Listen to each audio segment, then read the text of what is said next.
Podcast, Youth Ministry Podcast. I'm Michael Dees, and this is Jeremy Crow and Hunter Bucky. And this is the best intro that we have ever had in our entire lives. It's too good. It's too good. I don't think the podcast can handle it. It's too good. All right. What are we? How are you guys doing? How's everything going? Well, I'm just gonna shoot you straight.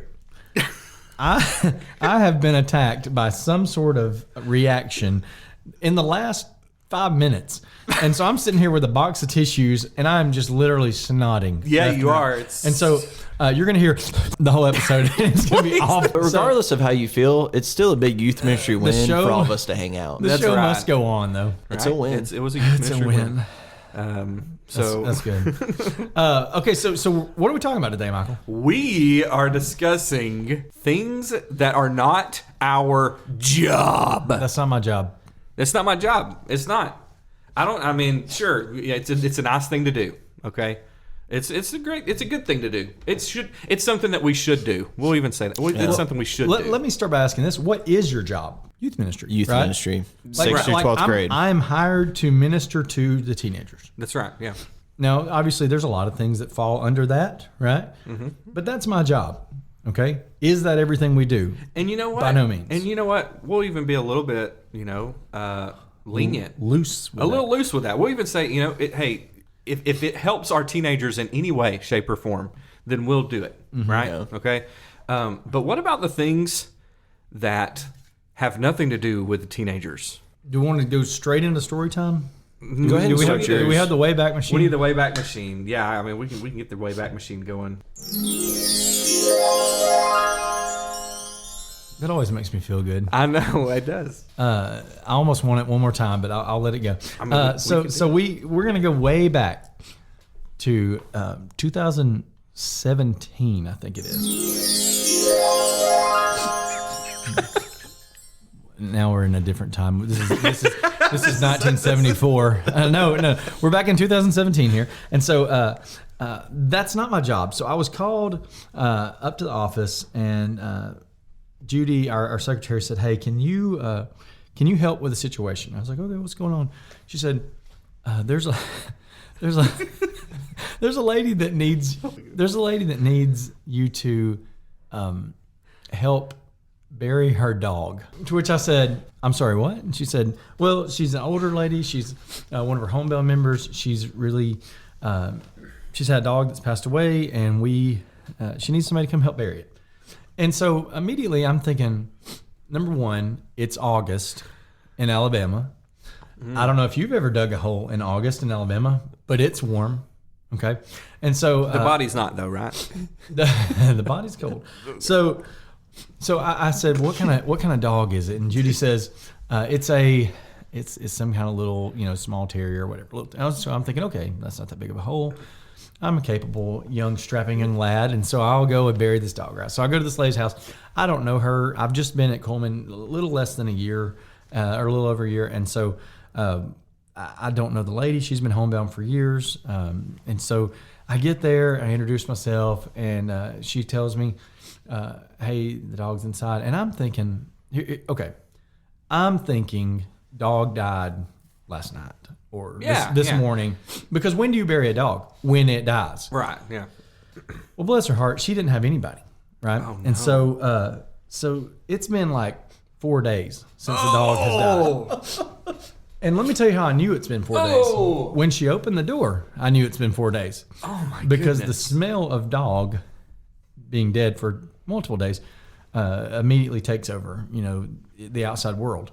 And so I go, whoa, okay. So I get in there and I'm talking to her and she's sweet and I'm trying to be compassionate and kind to her, but I know she's hurting, she's sad.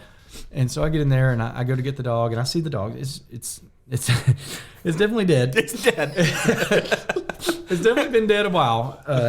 And it's stiff as a board. And so I get to, I see it's a little small ankle biter dog. And so I'm like, okay, I can bury this dog. It's not gonna take that long, whatever.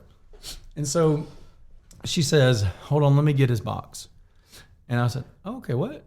And so she goes and gets a Rubbermaid tub And I'm talking this thing is at least 2 feet long, probably 12 to 16 inches wide, and probably 15, 16 inches deep. Oh my goodness. This just went from a small hole to a real big hole. Yeah. Okay. Gave him a so coffin. she essentially puts the dog in a Rubbermaid tub, gets all his blankets, all his dog toys, all his treats. I mean, all the little things all his little special things, and she puts them in the box. And then she tapes the box with duct tape and seals the edges. So this dog will never deteriorate. Like I think I could go dig this dog up right now, and it would look like the day I buried it. And so we get out there, and I say, okay, well let me go out here and take care of this. So I start digging. Again, it's August. Okay, as we're walking out to where I'm gonna bury the dog, she tells me, "This is my 9th dog since I've lived here. I've lived here my whole life. This is my 9th dog." I said, "Oh wow, you've had a lot of dogs." She goes, "They're all buried here." To which I go, "Oh no, You're gonna find one I'm of gonna them. dig a dead dog up Oh, yeah. while burying this dog."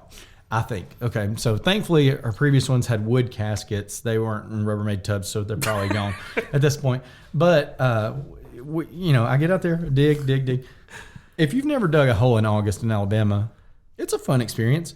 And so I'm digging, and I've got the box with the dog in it, and I'm trying to see is the hole big enough, and checking it every now and then, putting it in the hole. It's not big enough, and so I keep digging, and I keep digging. I dig for like an hour and a half digging this hole for this dog. I finally get it where it's deep enough, it's big enough. I can get this thing under the ground, make it disappear once I get the dirt on top. I go get this sweet lady, and she comes out there, and I said, "Hey, I'm ready to do that. I just wanted to let you know I'm going to go ahead and bury him, and if you wanted to see him before." And she said, "Would you mind saying a few words over him?" Don't laugh. And so I said, Why would she ask you to? she said, "Would you mind saying a few words over?" I said, "No, ma'am, I wouldn't mind. I wouldn't mind at all." And so we said a few words. We had an interment service for the dog, and I put that dog in the ground. We sang a song, said a prayer, and buried the dog. What song did you sing? I don't remember. All dogs go to heaven. No. It's a serious moment. Sorry. Honestly, the way I felt about this dog, I wasn't sure that's where I wanted him to go. So After digging up. just kidding. But here's what I learned, okay? Because this is not my job, by the way. I do youth ministry. I don't bury dogs for a living. And so, but that day I did. So here's what I took away from this, okay? This is such a hassle thing to do. Like, this was in my heart. There was part of me thinking, this is a waste of my time. This is beneath me. I'm not doing my job. There's things that I'm neglecting at the office. There's things that I should be doing.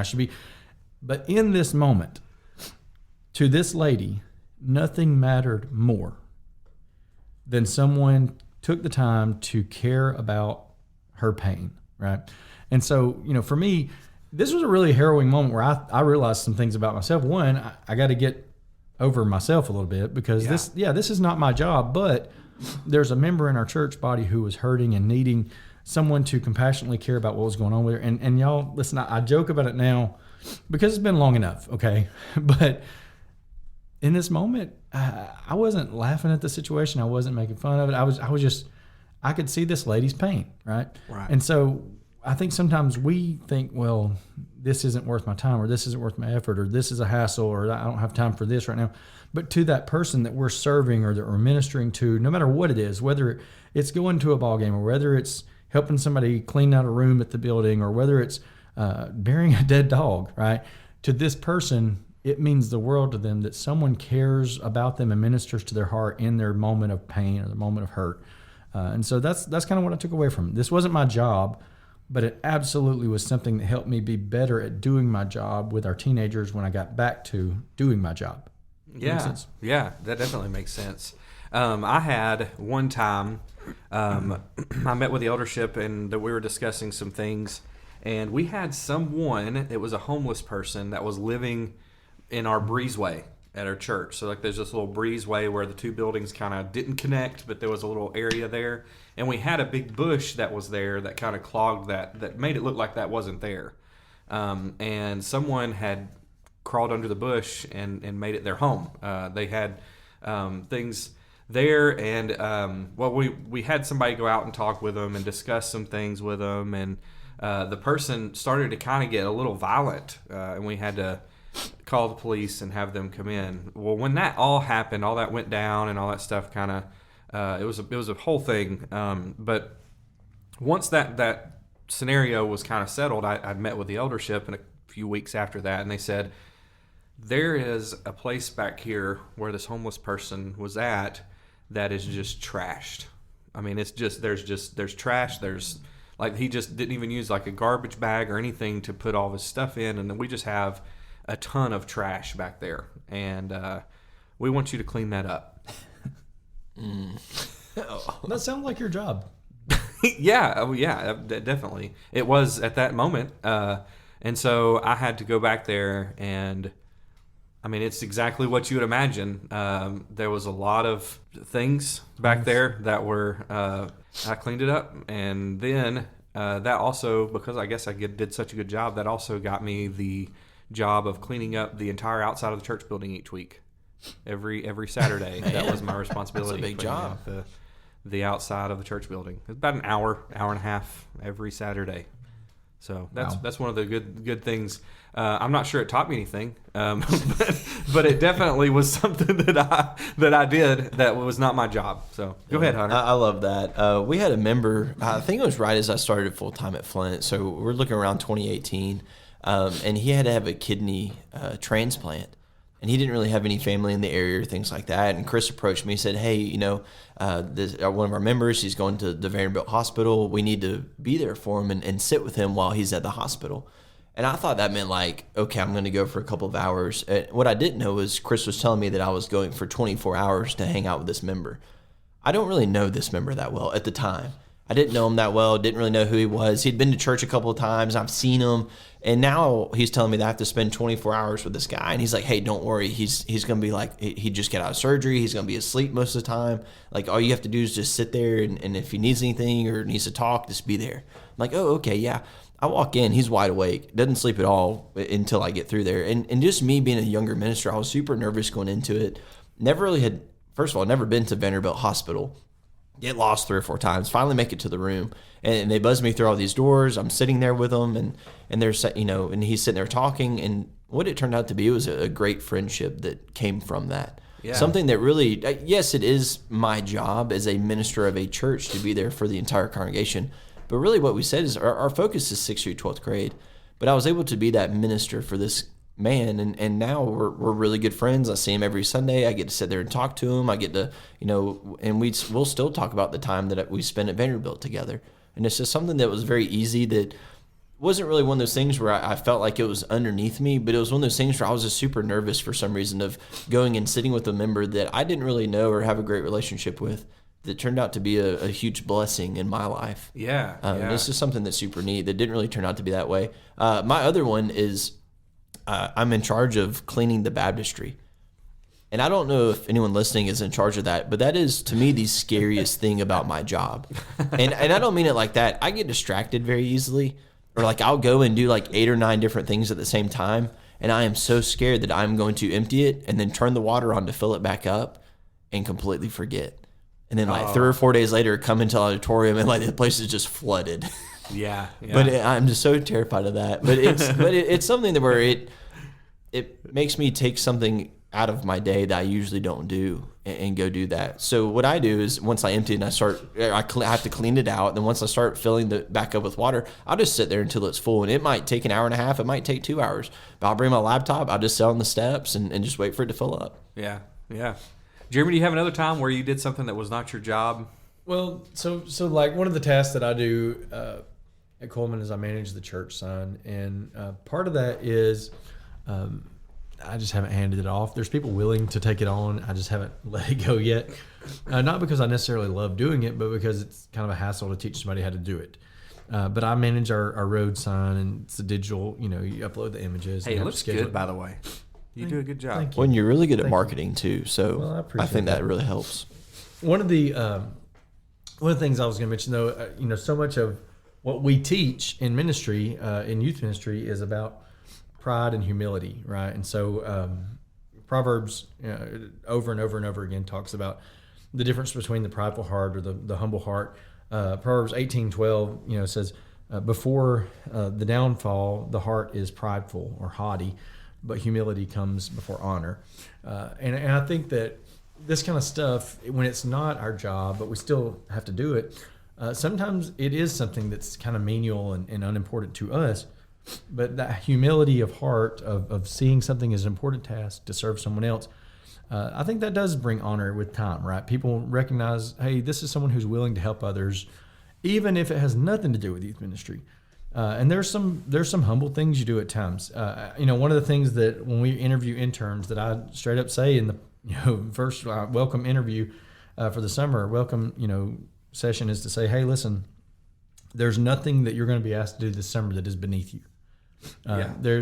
You're going to be asked at some point to literally wash out a nasty sink, or you're going to be asked to haul a leaking bag of trash out, or you're going to be asked to do some clean out a nasty cooler after an event. None of these things are beneath you, because our teenagers need to see the example of someone who is willing to put their pride aside and humbly serve others, no matter what that costs them at the time. If it keeps them from doing something else, or that ability to humbly serve is absolutely what we're supposed to be mirroring and modeling to our students, because we see Jesus do that, right? John 13, we see Jesus crawl in the floor to wash disgusting, nasty feet of his disciples, who absolutely should have been the ones washing his feet, right? Yes. So this kind of stuff, that's not my job. Now, that being said, when our elders listen to this, we don't need a bigger list of that's not my job things to do. But I think going into any kind of job that is a bit humbling with the right heart or mentality for it matters. Yeah. Yeah. Well, as the resident CDL holder, I'm one of the only people who has a CDL in our church, or in the churches that I've worked with, and getting to be the guy that drives the bus to everything is one of those things that's not my job. Hunter doesn't know what that's like because his bus isn't big enough to require a CDL. Yeah. But Yeah. I'm also blessed on that standpoint that anyone can drive the bus. Amen to that. And so I've got a couple stories that I want to tell. One of them was the church that I worked with. The older ministry was called just the Spares and Pairs.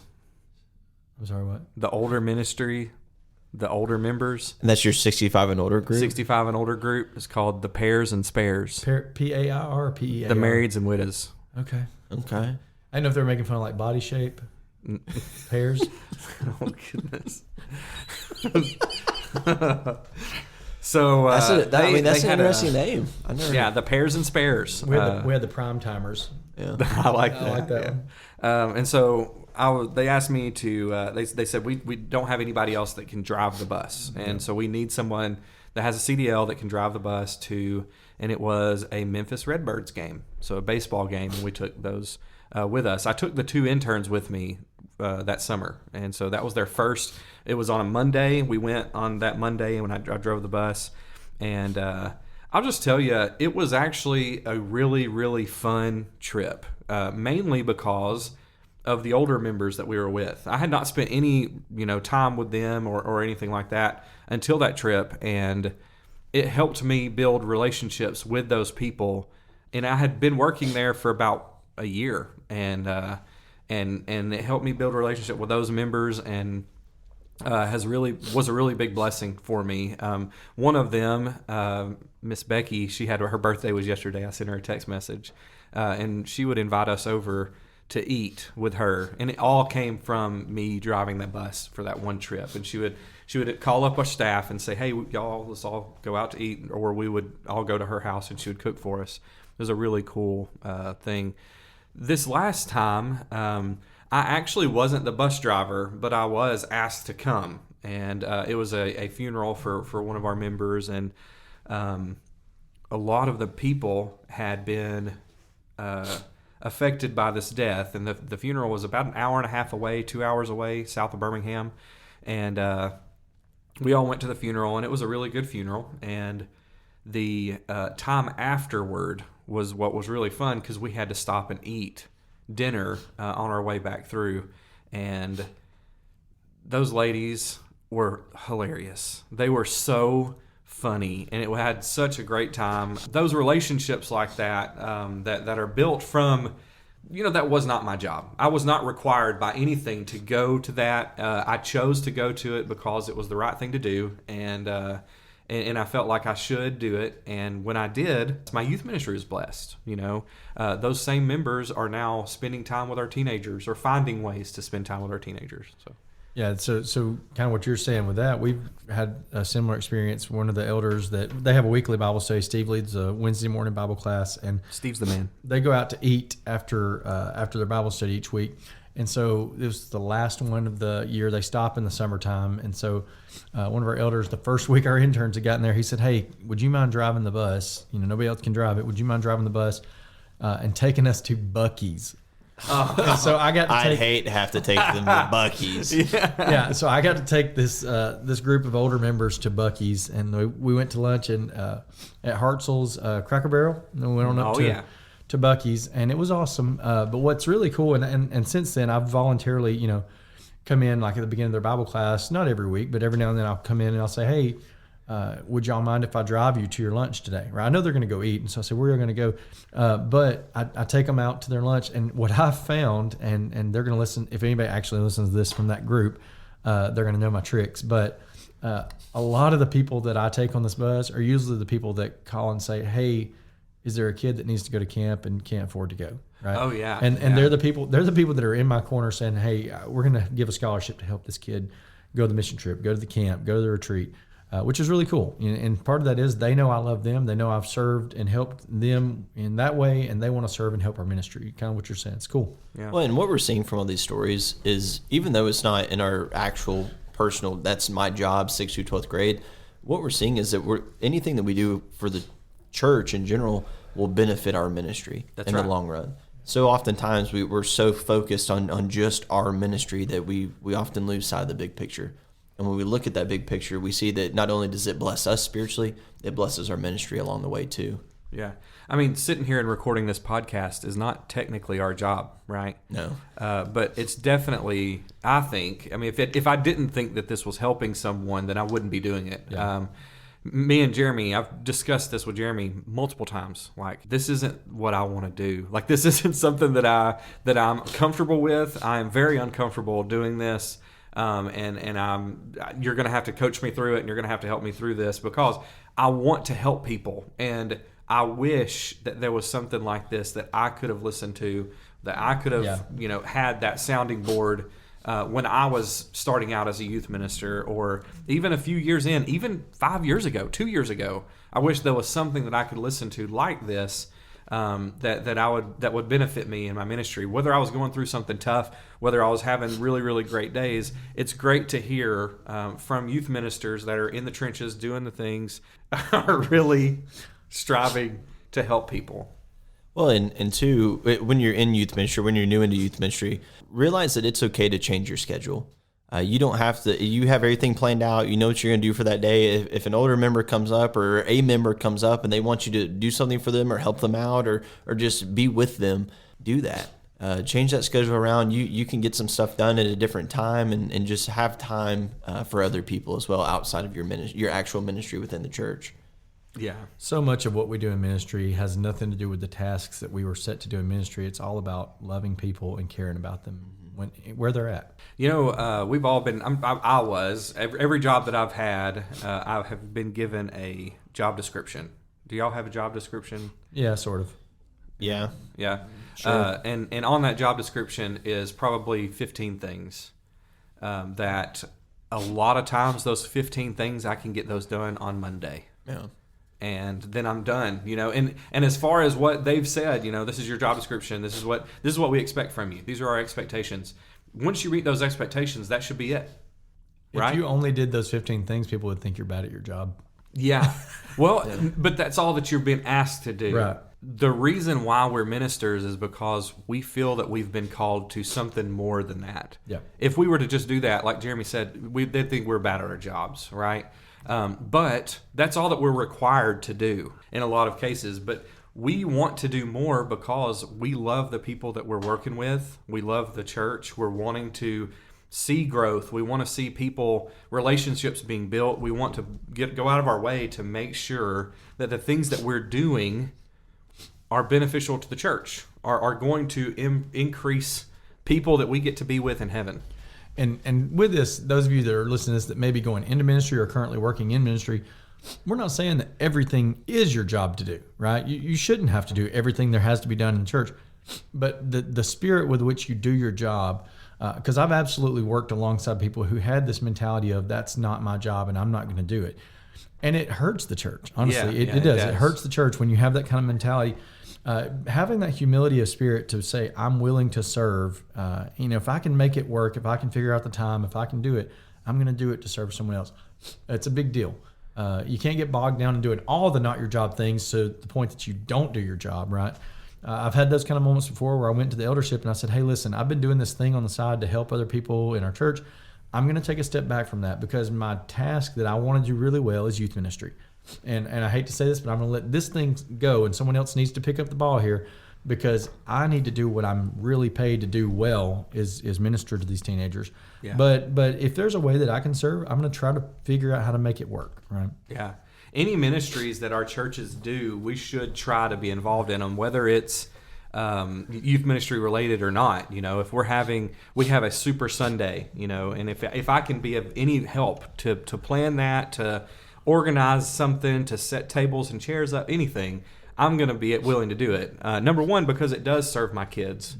Yeah. But number two, because that's just the right thing to do. It's what you're supposed to do. That's what we've been called to do, is serve a church and be willing to put time and effort, energy into those things. When we're discussing that's not my job, what are some things that have just been a huge blessing that you do because you like to do it that's not part of your job description or your expectations? So one of the things that I have to do every week, almost every week, unless for some reason I'm out of pocket, is edit the bulletin. I know that seems like such a menial little thing, but Judy, or Jennifer, whoever's prepped the bulletin that week, puts it together. She sends it to me on Thursday morning to proof through it and make sure everything's good. And one of those things is I'm a little bit of a comma Nazi, and so I like make sure all the commas are where they're supposed to be and all that. So I also, it helps me to know what's going on because I have a reason I have to read the bulletin every week because I got to proof through and make sure there's no mistakes and errors and typos and all that. But it not just tells me what's going on, but it helps me find areas where I might be able to serve someone else, right? I find out that there's this thing happening on Tuesday night, and I can shoot a message to that person that's leading that and saying, hey, can I help, set up tables and chairs, after class Sunday for you or something like that. We've got something coming up this Saturday with our children's ministry that absolutely is not my job. I'm 6th through 12th grade. Leanne works with our 5th and down, but I've already, touched base with her and said, hey, what can I do this week to help what you're trying to accomplish this Saturday? And so, recognizing or seeing those things just by proofing the bulletin, I see areas in which I can find things to help and serve others. I like that. Similar to that, I do the worship assignments on who's singing, praying, things along those lines. And that also allows me to kind of have a better understanding of how our congregation is, who's being involved, and how I can get other people involved as well. I can kind of go through that list, see who's down for prayers, and I can see who's not down for prayers, and I can go to them and ask them, hey, would you mind leading a prayer? And it might be something that they do have an issue, or it might be something that they didn't know that they didn't sign up for that. And it's just a way to better see the congregation and better see how we can get more people involved. So that's actually a big blessing in my ministry. Yeah, we do things like that. It's stuff that we actually kind of enjoy doing. Things that the reason we do it isn't just because we enjoy it. It's because we know that we're serving people and we're helping people, and that's where every minister's heart needs to be. Whether we're serving students or members or whoever we're serving, that's where our heart is. That's why we're doing the things that we do. Because I'm going to tell you, we are not paid enough to do the jobs that we do. And I'm thankful for what I get paid, and I'm not complaining about that at all because I am very well taken care of. I'm able to provide for my family, and I love what I do. But the things that we go through in some circumstances, that's not why we do it. We don't do it because of that. We do it because we love people. We want to help people, and that's why we're able to do these things that are not our job, and that we're willing to do those things that are not our job, and not complain about it. most of the time. So for guys going into this that are new to it, when you come into a place, it's okay to let them know the things that you're not good at or you're not comfortable with. And I mean that to say, like, the assumption is that all youth ministers are tech savvy. They're not. Okay, I'm not. I am, because I like technology stuff. I like Same, electronics. Yeah. Michael and I are into that. Hunter's not as much tech savvy guy. If you need to know how to hunt a deer, he can help you with that. But Clean one. I can update my iPhone. But because that's my skill set, people ask me to do stuff like that. That may not be your skill set, and it's okay to go into the beginning of the job and say, "Hey guys, listen, I know this is probably assumed because I'm young, but I'm not good at this kind of stuff, and I'm willing to help, but it's not really my skill set." It's okay to go in and say, "Hey, I haven't done a lot of like hospital visitation type stuff, right?" And go into it and saying, "This is not my skill set, but if one of you guys, one of your elders, or one of the other ministers on staff, if you could help me grow in that, that's fine." Be open and honest about what you are capable to serve and help with and what you're really not. Because there might be things that you don't need to have a hand in because you're going to cause more trouble to it than help it, if that makes sense. Well, I definitely think, like, even, I feel every church I've ever worked with or been a part of, we fill out a little form that's like a service form. What are you willing to do and what are you not willing to do? I highly encourage youth ministers to do that. It helps the secretaries and the people that are like putting in and doing all this stuff. It helps them know what you're comfortable with, what you like to do, what you're good at, what you're not good at. Yeah. It's definitely something that you should do. And don't think just because you're the youth minister or preacher or whatever that you don't have to, because you should. You should still fill it out. If you don't, you'll get assigned for those things. That's right. Yeah. Well, I'm part of our we have a card ministry, and I'm part of it. And I think they send me a message 1 week a month of I have to write 3 cards to 3 different families, or it might be families visiting, or someone's sick, just along those lines. And that's something that, technically it's not in my job description, but it does mean a lot to get a card from somebody that lets you know that, hey, we're thinking about you, we're praying for you. Oh, yeah. Hey, I appreciate you visiting our congregation if you have any needs, things like that. But also it's being humble in ministry, knowing when you can't do things and knowing to go to somebody that can do that and can show you a better way to do that. I've been very blessed to be surrounded by Chris Presnell and my entire ministry at Flint. And he's just, and I'm not saying this lightly, he's good at everything. And part of me dislikes that just because he's so good at everything. But it's so nice to be able to go to him and say, hey, I don't have a whole lot of experience in that hospital visit. Bring me along with you and let me see what you do. And he's more than happy to sit there and show me exactly what he does. Also, just in case you're a member at Flint, you're getting your money's worth with Hunter. Like, of all the stuff he just said. He's doing a lot of stuff that a lot of youth ministers aren't doing, and doing it with a servant heart. So you're getting your money's worth out of that, dude. Yeah, I think that's true. I mean, I'm just kind of thinking about all the youth ministers that I know and the things that they're doing. And, man, you guys, y'all are doing some really incredible stuff. Keep it up. I'm glad to even say that I get to be a part of this brotherhood of youth ministers. Where we get to be together. And M2Y really has taught me a lot. That the conference that we just went to. There's another one coming up in March. That's at the Graymere Church of Christ that you should go to. And Revival. Yes, Revival. J.D. Schwartz does a really great job with that, so I highly recommend you attend that. But we're very thankful for the job that you're doing, and keep it up. Keep doing the things that are not your job, and find ways to serve and find ways that you're able to help people in ways that nobody has ever imagined. I never imagined that Jeremy's job would have required him to bury a dog. But sometimes me either. That's what ministry calls for, and we do grow from it. Y'all have anything else y'all want to talk about before we close out? I think that's it, man. I'm just loving the journey we're having here, learning from each other and helping share it with others. Yeah. Well, if you want to find more resources or some articles or other things, go to our website, oksyouthministry.com. Check that out. We update that pretty regularly. About once a week I go in, sometimes a lot more, depending on how many resources we're putting in that week. But please go check out our website, and also follow us on Facebook and Instagram whenever you get a chance, and make sure that you are listening to each episode and rate and review them, because that helps the little algorithm or whatever recommend this show to other people, and we want to get the word out so that we can help others. If there's nothing else, guys, thank y'all for your time. Y'all, thank you for listening to us, and we are praying for you. We're hoping that your ministry is a blessing.